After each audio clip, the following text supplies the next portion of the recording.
no todas tuvimos el mismo acceso a las mismas oportunidades educativas. Y no todas tuvimos el mismo pensamiento desde arriba. O sea, no todos los papás de todas nos dijeron como, sí, vos vas a hacer la más tesa, vos vas a hacer mucha plata. No, es que eso es ser feminista. Yo soy igualista. Y ya después uno se instruye y uno se da cuenta de que también es la sociedad la que le ha puesto estas connotaciones negativas a esto. O sea, cualquier persona que esté por la igualdad es feminista. Si no quieres que te digan feminista, está bien. ¿Cómo haces vos para manejar a los desarrolladores que son muy temperamentales? Y es cierto, o sea, yo no he conocido persona más emocional que un desarrollador. Especial de la Mujer Alert. Bienvenidos a otro capítulo más de Techfluencia Podcast, donde nos inspiramos con las perspectivas reales y las historias de éxito de diferentes emprendedores, trabajadores del sector tech, del mundo digital, que nos cuentan de tecnología y muchos más tips. Pero hoy es un capítulo muy especial porque estamos haciendo el especial de la mujer a propósito del mes de marzo y tengo una invitada que viene a poner temas sobre la mesa de política, de género y obviamente del mundo laboral y de la tecnología. Ella es una amiga que está activa actualmente y que les trae mucho para pensar, para inspirarse y para dialogar. Así que le damos la bienvenida a Gaby a nuestro Techfluencia Podcast. Me encanta tenerte acá, eso va a estar excelente. Hoy nos vamos a extender un poquito más porque, como les decía, quería que este especial de la mujer en tecnología fuera un poco más largo, fuera más libre, podamos conversar de varios temas. Como ven, cambiamos el spot, cambiamos el fondo, nos cambiamos de lugar, nos estamos renovando. Así que bueno, vamos a ver qué sale de todo esto. Bueno, ¿y quién es nuestra invitada de hoy? Gaby. Ella es psicóloga de profesión, Salesforce Product Owner, también es PM actualmente y ha tenido un recorrido muy amplio por diferentes cargos, tecnologías, idiomas e industria. Pero aún mejor, que es lo que nos compete el día de hoy, se ha enfrentado a ser mujer en contextos que han sido mayormente masculinos y ha analizado justamente esas brechas de las que vamos a hablar hoy. Y bueno, la cuestión de género y la identidad no es solo un tema laboral o relacional, sino que es también un asunto claramente político. Bienvenida, ahora sí empecemos. Te voy a hacer como la primera pregunta para ir calentando. Dale, amiga. Cuando estudiaste psicología, empecemos como por ese primer paso, ¿alguna vez imaginaste que terminarías siendo PM en una startup tech, que yo sé que es lo que haces actualmente? Cuéntanos un poquito de ese rol, cómo llegaste hasta ahí. O sea, cero. Incluso mucho tiempo después de estar graduada no pensé que eso era lo que iba a hacer. Realmente yo siento que en este contexto social en el que vivimos actualmente, la mayoría de las personas que estamos en tecnología no nos entrenamos formalmente en la universidad para ejercer estos cargos. Entonces, yo creo que es un sentimiento en general, como no sabía que iba a pasar esto, pero sí sabía que iba a ser algo relacionado con la actualidad, porque siempre, y es también algo como en común para todas las personas que estamos en tech, y es como somos muy curiosos por la tecnología desde chiquitos, desde siempre. Y yo sabía que iba hacia ese lado, pero no que iba a ser justo en el meollo de todo. No lo tenías como tan... No era como yo voy a estar así siendo una mujer en tech, no, o sea, era como voy a usar tecnología, pero no voy a estar haciéndola, es como un panorama súper distinto. ¿Y cómo fue ese primer acercamiento desde el recruiting? ¿Sí lo dije bien? Recruitment, ok. ¿Cómo fue ese primer acercamiento desde el recruitment? Porque entiendo que empezaste por ahí relacionado con tu carrera. Sí. ¿O cómo fue eso? Pues realmente yo siento que mucho del clima social que hay y de estar en el capitalismo es de tenés que sobrevivir, tenés que trabajar, tenés que buscar trabajo. Y la psicología es una pasión y es algo muy lindo. De hecho, yo no comencé estudiando psicología, yo comencé ingeniería civil y yo dije, no, yo quiero hacer algo por lo que estaba apasionada. Me pasé a psicología y llegando al final de la carrera me di cuenta que es muy difícil ejercer la psicología como yo la quería ejercer, que era más como en el ámbito investigativo. Entonces yo dije, ¿qué es lo que está haciendo en ese momento plata desde la psicología? Y es el reclutamiento. El reclutamiento. Y yo tenía la ventaja de que yo sabía hablar inglés, entonces eso también es como un escalón de privilegio que le ayuda a uno a meterse por allí, porque yo tengo pues muchos compañeros de la universidad que les tocó ejercer psicología como era porque no tenían esa habilidad y no tenían también como la curiosidad que tiene uno naturalmente de tengo que rebuscármela, quiero hacer algo nuevo. Exacto, sí. Entonces creo que fue como comenzar por allí y ya estando allí uno se infecta y se empapa de todo lo que está sucediendo en un mundo nuevo que es la tecnología, porque cuando uno está trabajando en empresas que no están en el sector tecnológico, uno realmente no se da cuenta de qué está sucediendo allá y eso está moviendo el mundo, todo se mueve allí, todos. Entonces, una vez uno entra, yo siento que ya tiene como el pie en la puerta, te ayuda como a comenzar el camino. O sea que tuviste como una gran curva de aprendizaje de venir de la psicología más tradicional a el tema de la psicología dentro del mundo tech. Sí, y también es como estando en la universidad uno tiene una visión muy distinta de cómo funciona el mundo y cuando uno llega uno se da cuenta de que la mayoría de cosas sí son resultados, tienes que aprender en la marcha, tienes que irte actualizando y es algo que no es solamente como para la psicología, sino como para todos los campos que hay de trabajo. Es como uno comienza un trabajo y estás aprendiendo todo de nuevo, o sea, puedes que tengas el mismo puesto que tuviste en la empresa anterior, pero estás comenzando realmente a aprender todo el puesto. Entonces, si era como un concepto que tenía erróneo de que como que yo ya sé hacer esto, voy a comenzar a hacer esto y ya lo sé, no. No, nunca estás 100% listo. No, y ya teniendo más experiencia laboral, uno se da cuenta de que estar listo para aprender es una habilidad invaluable. Eso es lo que más cuesta. Yo siento que a mí pues a mí eso es lo que me da más miedo de un trabajo nuevo, y es la bendita curva de aprendizaje. O sea, yo confío en mí y dentro de mí yo sé que voy a poder, pero esas primeras semanas yo empiezo a sentirme como chiquita, pero bueno, eso hace parte del proceso. Yo quiero que ya toquemos un poco el tema de lo femenino, a propósito pues de lo que ya les conté al inicio. ¿Qué miedos tuviste al entrar a estos trabajos en tech, que se entiende que mayormente, digamos, abundan más en el término programadores, ingenieros, etcétera, más jefes masculinos? ¿Sientes que hay algún tipo de barrera? ¿Sientes alguna diferenciación? ¿Fue algo evidente? ¿Fue algo sutil? ¿Qué piensas de todo este tema de los roles de género establecidos y aún más que los vemos como en el trabajo? Bueno, yo creo que antes de responder eso tengo que dar como un poquito de contexto de cómo salté de reclutadora a hacer ya parte como full de la tecnología como product owner y como project manager, y realmente fue como cuando la oportunidad se encuentra con la suerte, y es uno tiene que estar preparado para todas las cosas. Yo estaba reclutando en un lugar y estaba siendo muy difícil reclutar un analista de negocio de Salesforce, y yo soy una persona que yo, la verdad, yo hago chistes por todo para romper el hielo, porque sí me parece una buena manera como de hacer comunidad, y yo le dije en ese momento al CEO como te va a salir más barato y más fácil entrenarme a mí. Él sabía que yo ya tenía como ciertas habilidades de tecnología. Sí, bueno. Él a los 2 días me dijo como, ¿era chiste o era en serio? Y yo le dije, depende. Entonces comenzó a entrenarme. Yo tuve como un entrenamiento intensivo de 6 meses antes de que se fuera la persona encargada, y ya allí comencé full a ser como la persona, el punto clave de la tecnología que es Salesforce en ese trabajo en el que estaba.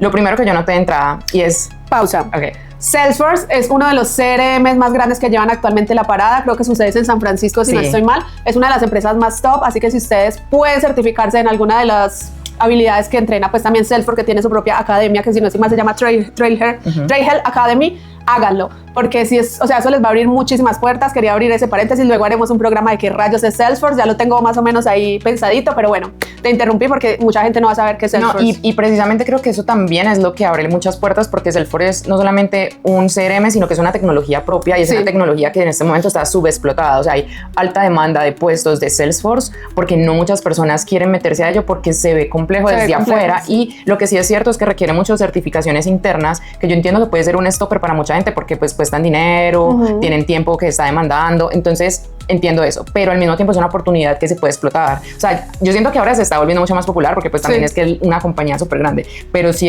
tiene mucho campo para explorarlo. Sí, les dejo ahí la inquietud.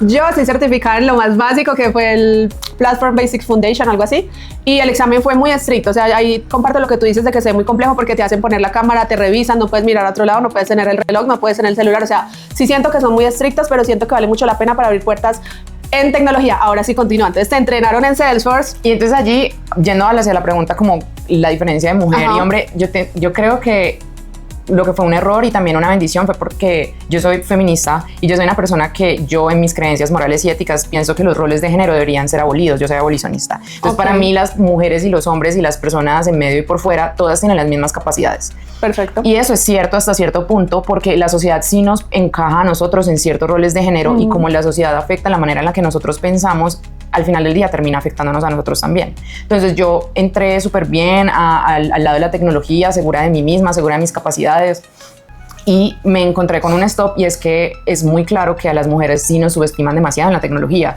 Wow. Y no es algo a palabra abierta, no es algo que uno muestre así. O sea, sí hay sectores en los que claramente hay discriminación, y me ha pasado en empresas pasadas donde me han discriminado directamente por ser mujer en ciertos equipos, pero no es algo que son como más bien microagresiones. Implícitas. Exacto, entonces como ciertas maneras de hablarte a vos porque sos mujer, ciertas maneras de explicarte a vos, hay demasiada como condescendencia, y también se exige más hasta cierto punto porque creen que tus capacidades son menores, y lo principal aquí es porque creen que uno es emocional.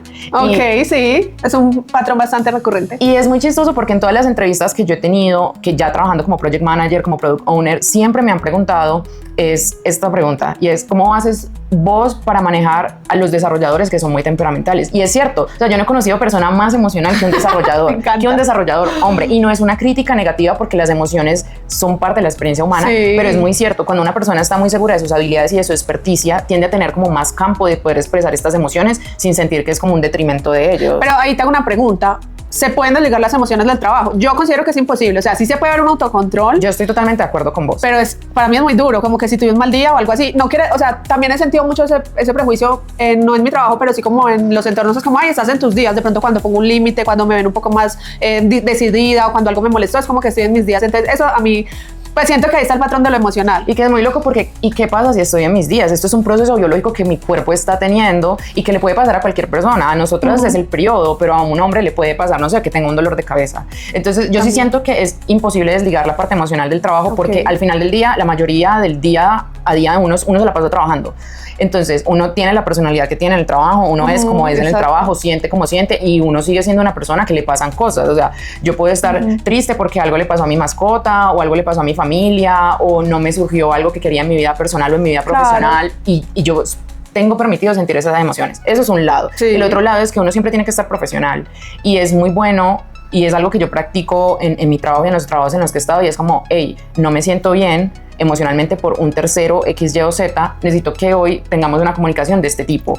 Wow, yo me daría como, o sea, yo soy como me siento muy culpable por eso. Y eso me da como pena. Pero eso es, y siento que eso es muy de las mujeres también, como pedir perdón constantemente porque tenemos una emoción, porque tenemos como cosas fuera del control o porque decimos y pensamos cosas que no están alineadas con el contexto en el que estemos. Siento que nosotros pedimos perdón todo el tiempo y algo que me ha beneficiado a mí en estos puestos de trabajo es que yo tengo una personalidad muy fuerte y yo sé muy bien quién soy yo. Tú eres muy clara, yo exacto, yo tengo mis límites, yo sé qué me va a enojar a mí, entonces yo se los puedo advertir a las otras personas. Como si esto sale mal me va a enojar, y si yo me enojo, pues no pasa nada porque yo me puedo enojar y podemos seguir hablando como y corriente. Entonces, también creo que eso es una manera de transformar los contextos de cómo tienen la percepción de las mujeres, porque yo trabajo con programadores hombres y programadoras mujeres y siempre encuentro que las programadoras mujeres son mucho más como certeras y limpias en las cosas que hacen y cuando, por ejemplo, tienen un error, ellas son las primeras que están diciendo, tú este error, lo toman. En cambio, los hombres como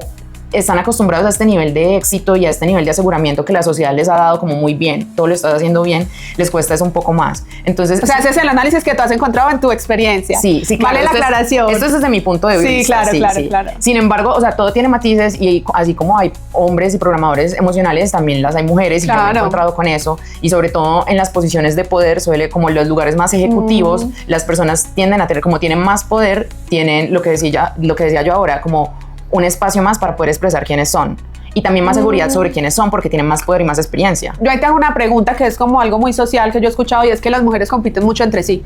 ¿Qué piensas de eso cuando una mujer está en el liderazgo?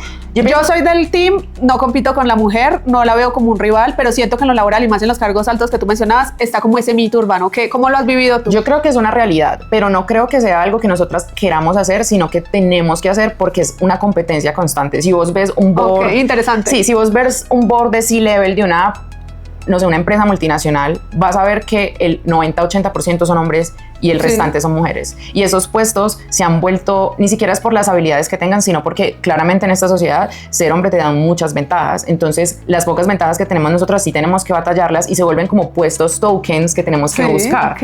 Yo sí creo que si hay una competencia y me pasa, o sea, yo entro a un equipo donde hay una mujer que está en mi mismo rango de experiencia, en mi mismo nivel de como de estatus y de poder, y yo pienso en lo primero que pienso es en esa competencia, pero eso es algo que la sociedad realmente nos ha metido en la cabeza. Yo me acuerdo cuando yo estaba en el colegio y yo decía, ¿qué es eso de ser feminista? Yo soy igualista, y ya después uno se instruye y uno se da cuenta de que también es la sociedad la que le ha puesto estas connotaciones negativas a esto. O sea, cualquier persona que esté por la igualdad es feminista. Si no quieres que te digan feminista, está bien. Pero eso es el feminismo al final del día. Buscar la igualdad porque siempre hemos estado en minoría, en desventaja. Claro, en la historia. Exacto. Entonces la competencia es muy normal. Yo creo que sí hay como que ser muy consciente de estas cosas. Y esa es otra cosa que también quería mencionar. Es como uno como mujer está muy consciente que es mujer en un espacio que es masculino todo el tiempo. O sea, un programador llega y está pensando yo soy un programador de tal nivel.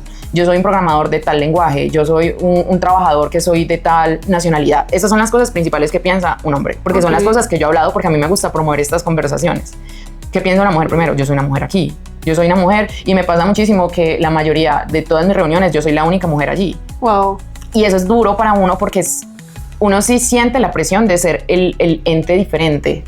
Y por eso es que es tan bueno tener estas conversaciones, porque no es tanto como que las mujeres tienen otras habilidades y todo eso. Yo estoy segura de que existe ese tipo de roles de género, es porque la sociedad a uno lo empuja a escuchar más. Yo tengo que ser más paciente, yo tengo que ser la cuidadora, porque esta es una sociedad que funciona así. Yo no voy a negar eso. Claro, y de alguna manera, a ver, yo qué pienso, de alguna manera estos patrones o esta idea del género ha sido muy funcional en ciertos contextos y hay mujeres que están totalmente... Yo, por ejemplo, estoy de acuerdo con algunas visiones del género tradicionalmente teorizado y hay otras que digo, hey, no, porque que qué bacano poder entrar a una biblioteca, como lo cuenta Virginia Woolf en su libro, sin ningún tutor, sin nadie que me dé permiso. Qué bacano tener mi propio dinero y mi salario. Es que no teníamos eso. O sea, estamos aquí sentadas hablando de tecnología. Sí, pero ustedes ya se preguntaron si antes podíamos trabajar siquiera, perdón, siquiera en tecnología, no podíamos ni siquiera trabajar en nada. Entonces siento que es muy valioso que después de muchísimos años de historia estemos aquí sentadas hablando de liderazgo, de competencia, de no sé qué cosas que antes ni siquiera teníamos capacidad de hacer o permiso de hacer para la sociedad. Entonces creo que sí, por un lado han sido funcionales, es muy bello. La mujer tradicional femenina también tiene su belleza, la delicada, pero también la tiene la guerrera, la que compite, la que le gana de pronto un cargo, un liderazgo a un hombre.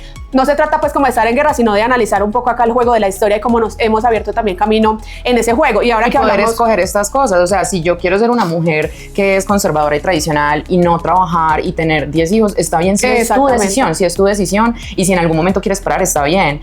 Es el querer meter a otras mujeres en estos roles, que es lo que yo siento al final del día, hace que uno termine compitiendo entre las otras, porque solo hay un puesto para una mujer, entonces solo yo puedo batallarlo, pero al final del día, o sea, si vos estás viendo un producto que estás diseñando desde los puntos de los servicios digitales, ¿realmente importa si lo hace un hombre o una mujer? Al final del día, las diferencias son muy sutiles, a menos de que el producto sea como específico para eso. Digamos que estés haciendo una app para hacer un tracking de periodos. Sí tienes que tener mujeres para saber cómo funciona, pero si estás haciendo como un producto, no sé, de farmacia o un producto para seguir, no sé, notificaciones o algo así, son cosas que todos usamos. Entonces no importa. Igual, ahí hago una acotación muy importante, que es una gran pregunta que se hace la estética y el arte, que no tiene mucho que ver con tecnología, pero es... A mí me parece que tiene que ver todo con tecnología. Sí, a mí me encanta, y es la pregunta de, ¿será que un libro o una obra de arte o una película hecha por una mujer marca realmente una diferenciación desde el género que hecho o realizado por un hombre? Eso abre un debate inmenso, y ustedes pueden encontrar estudios sobre, por ejemplo, guiones escritos por mujeres y guiones escritos por hombres, y cómo hay una iconografía y una representación de la realidad, y eso es súper interesante, y nos podríamos quedar aquí hablando de eso,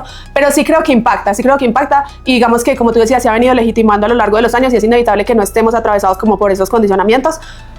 Y no estoy muy segura de que, por ejemplo, una aplicación sea la misma hecha por un hombre y una mujer. Ahí abriría yo el debate. Es que yo siento que es como, hay cosas básicas que como todos, o sea, son generales, pero también está como el impacto de las cosas. Si yo estoy usando una aplicación y yo sé que la están haciendo mujeres que son minoría, también hay un impacto social alrededor de la tecnología, y el impacto social entra como ya más a nivel antropológico de los roles de género, o sea, como de motivación, de inspiración. Si yo estoy viendo este podcast y yo veo que hay dos mujeres hablando de tecnología y yo soy una niña que tengo sueños y veo que otras mujeres pueden hacerlo, hay un nivel en el que uno tiene un escalón para impulsarse a seguir. Totalmente, eso me encanta, y de hecho para eso hacemos esto. Yo quería preguntarte ahí en el tema también de salarios, ¿esa brecha crees que es visible o no en el tema de pagos, o eso ya ha cambiado? Porque yo sé que anteriormente, digamos en otras décadas, se podría notar como esa brecha salarial, pero no sé si ahora, de pronto, ¿cómo lo percibes tú desde adentro? Porque has estado también en reclutamiento, ya no influye, ya nos liberamos como de ese tipo de decisiones, ¿o qué piensas de eso? Yo creo que persiste, sí hay una brecha de lo que es los salarios, no tan fuerte como antes, pero yo creo que en este momento sucede un nuevo hito que no es realmente el salario, sino la carga que hay laboral. Entonces, ahora es mucho como que se muestra muchísimo los estudios que las mujeres sufren más burnout que los hombres.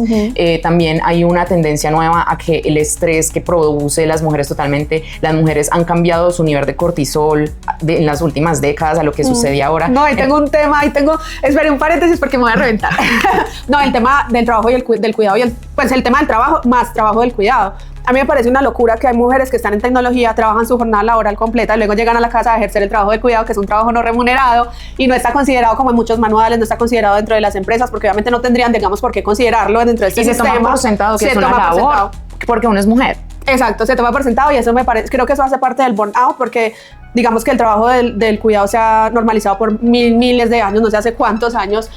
Y uno, pues a mí me pasa, yo tengo solo una perra, no tengo hijos, sin embargo, suelo hacerme caso de mi hogar. Pero siento que estás disminuyendo el impacto de lo que es ser una mujer, que uno es totalmente independiente. Así que no tiene hijos. Uno no, sí, o sea, listo, uno no tiene hijos, y muchas personas piensan que cuando uno es independiente quiere decir que uno tiene menos cosas que hacer o menos cuidado. Pero lo que pasa es que vos estás viviendo, ante todo, en un lugar capitalista. Claro. Y el lugar capitalista es un lugar donde tienes que tener máxima producción, no solamente de tu trabajo, máxima producción de quién sos, de tus hobbies, de tu estado mental, de tu estado de conocimiento, de tus relaciones sociales. Entonces no es como que uno no tenga nada que hacer además del trabajo, entonces ¿por qué se queja? No, uno tiene una vida muy completa, que pudimos llegar hasta la modernidad, obviamente, y muchas cosas se pueden descartar porque no son necesidades básicas, pero es que uno ya no vive en una sociedad de necesidades básicas, uno vive en una sociedad en la que yo trabajo para mí, yo no trabajo para como crear por necesidades, yo trabajo para satisfacer mis propios gustos, querer, lujos, y eso también hace parte, o sea, puede que no sea una necesidad básica, pero hasta cierto punto ya tu cuerpo está necesitado de ciertas comodidades. Uno siempre se puede quitar eso. Yo no estoy diciendo que las comodidades son necesarias,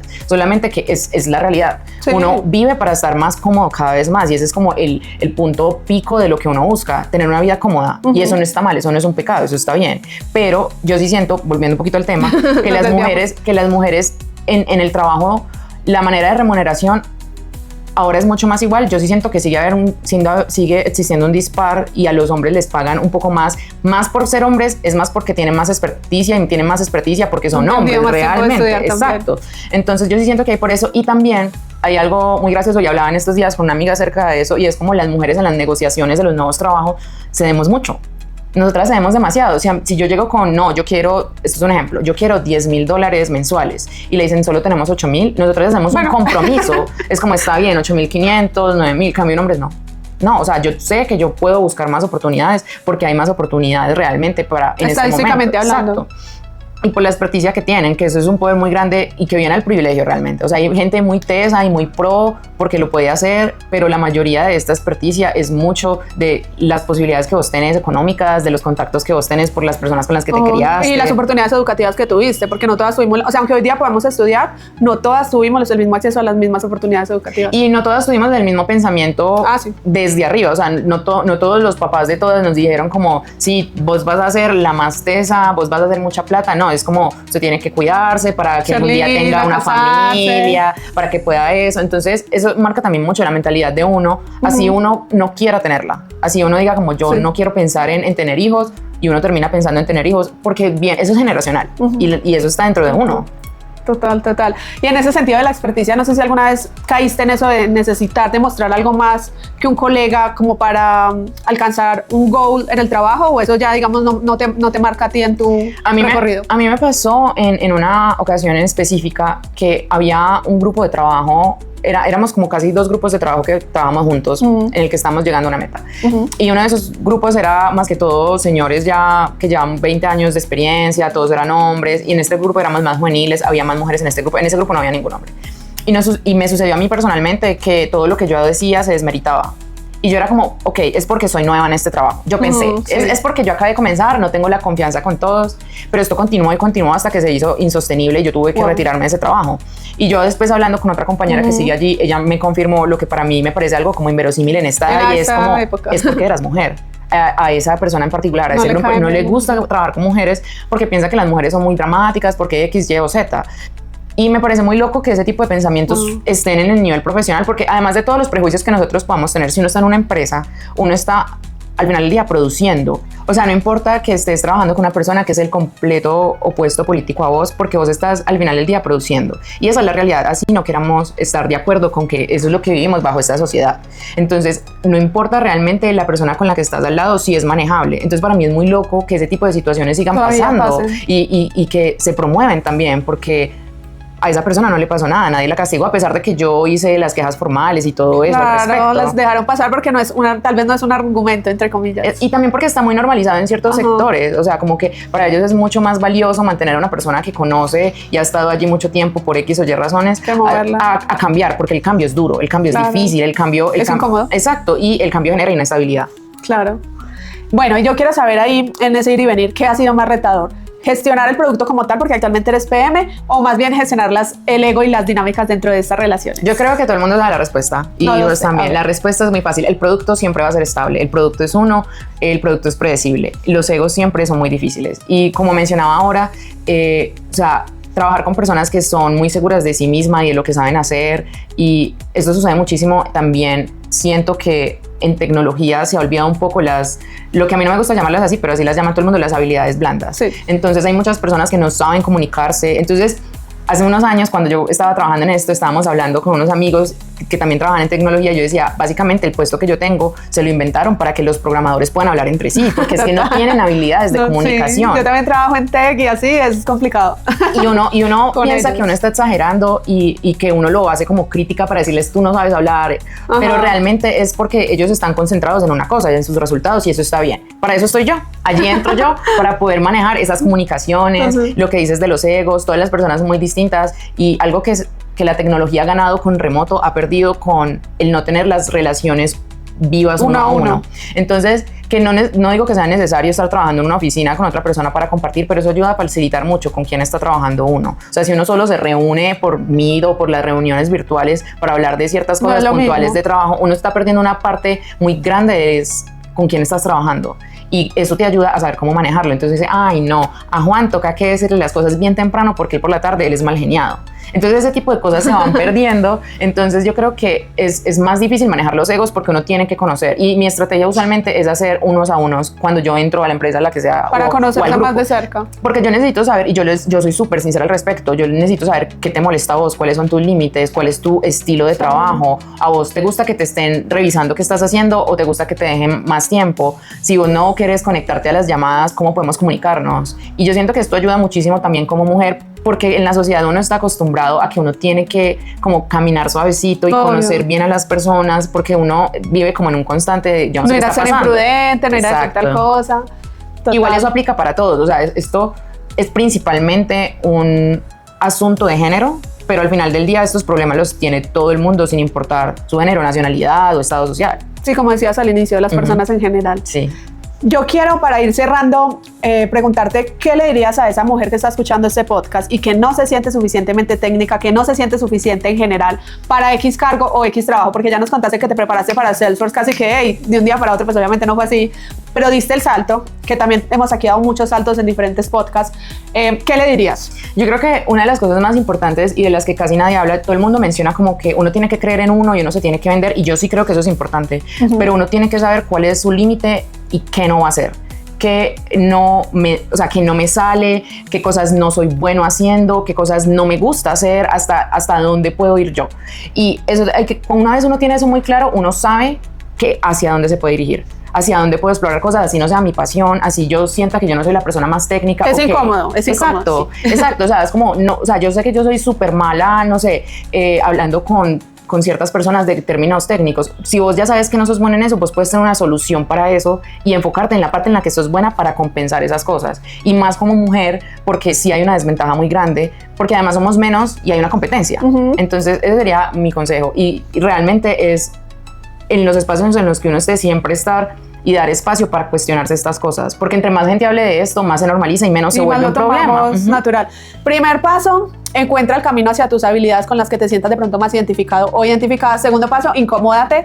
Tercer paso, escala. Básicamente ese es como el encuentra cuál es tu camino y encuentra cuál no es tu camino. Que mucha gente no se ha hecho todavía esa pregunta. Puede ser muy obvia estando aquí sentadas, pero tal vez no te las has hecho y este es el momento. Yo hacia el final suelo hacer preguntas como más directas. La que sigue es, si pudieras cambiar una sola cosa en el ecosistema tech de la TAM para, digamos, mejorar esta brecha desde tu perspectiva feminista, ¿cuál sería o no cambiarías nada? Yo creo que cambiaría la manera en la que suceden muchas de las ceremonias que suceden tipo como Scrum y Agile, porque muchas de las personas, yo sé que es rápido, pero muchas de las personas que están aquí no les gusta interactuar de esa manera, no les gusta reunirse y hablar. Entonces hay muchas maneras, o sea, no todo tiene que ser como en una Biblia, no todo tiene que ser al pie de la letra, hay que adaptarse, hay que innovar. Sí, eso, bueno, yo antes no sabía que era Scrum y Agile o Ágil, metodología Scrum y metodología Ágil, lo aprendí justo en el mundo tech y en el mundo de los programadores. Pueden buscar esas metodologías si no las conocen, pero hoja de vida que uno lee del sector tech, hoja de vida que menciona estas metodologías, y eso me parece muy interesante porque en el capítulo anterior tuvimos un invitado de Rappi que nos contaba que en su empresa no se cerraron a solo estos dos métodos, sino que se expandieron a inventar su propia metodología de las ceremonias o de las reuniones, y eso es muy ganador porque a la final beneficia a todo el equipo y cómo se sienta el equipo. Entonces ahí les queda, y si no han escuchado el otro capítulo, vayan a escucharlo con el líder de fraude de Rappi. Y bueno, mi última pregunta picante de la noche, y es, si las startups tuvieran más mujeres en producto, ¿crees que cambiaría la forma de construir las soluciones o definitivamente no, como lo decías ahorita? Yo sí creo que sí cambiaría, y es, las soluciones siempre se construyen primero desde la organización, desde la documentación, y algo que yo, mujer que conozco, o sea, obviamente esto es una generalización, no somos todas, pero la documentación es mucho más fácil para las mujeres que lo es para los hombres, pero también siento que es porque la sociedad nos ha hecho así. Entonces siento que entre más documentación haya, es más organización, los procesos pueden que vayan mejor. Igual, en mi mundo ideal, están en porcentajes iguales, la gente está donde quiere y las oportunidades son para todos. Pero sí creo que, pero sí creo que se beneficiaría muchísimo. Y también como el toque estético que hablabas ahora, o sea, el ojo de la belleza cambia las cosas. Y en ese mundo ideal, ¿crees que necesitamos más perfiles humanistas en el sector tech o estamos bien como estamos, según tu perspectiva? 100%. Y más que tener perfiles humanistas, es tener componentes humanistas dentro de los perfiles técnicos y tecnológicos. Las habilidades blandas, que por eso no me gusta que las llamen habilidades blandas, porque al final del día son habilidades. Uno tiene que entrenarse para hablar, para poder hablar bien. Uno tiene que entrenarse para escribir, para hacerlo también. Entonces yo creo que sí beneficiaría mucho que todo el mundo se tome un cursito de estas habilidades y de lo que es hacer comunidad, porque al final del día, donde sea que no esté, lo que importa es la comunidad. Me encanta eso. Bueno, pusimos demasiados temas sobre la mesa. Realmente amé esta edición especial. Yo sé que tú lees mucho. Me gusta que a veces dejen algún tip, algún libro, alguna recomendación si nos quieres compartir esa lectura o ese curso que tengas en mente, ese canal de YouTube, esa película de Netflix, lo que nos quieras dejar antes de despedirnos. Realmente esos temas son de muy largo alcance. No nos alcanza pues como el programa. Pero bueno, muchas gracias por estar acá. Si nos quieres dejar el tip. Realmente yo siento que lo que uno tiene que hacer es, entre las cosas que a uno le guste, buscar las otras perspectivas que haya. Porque si yo te mando a leerte un libro que no te gusta, no sucedió nada, no hubo revolución interna. Entonces yo creo que es como léete los libros, pero míralos con otra mirada crítica, como cómo pensaría tu mamá, cómo pensaría tu abuela, cómo pensaría tu hija. Y a ver si cambia algo. Bueno, no, así nos vamos hoy. Gracias por estar en este especial de la mujer. Dejen sus comentarios y me siento feliz de haber generado como esta edición especial y este espacio de diálogo. Así que muchas gracias, Gaby.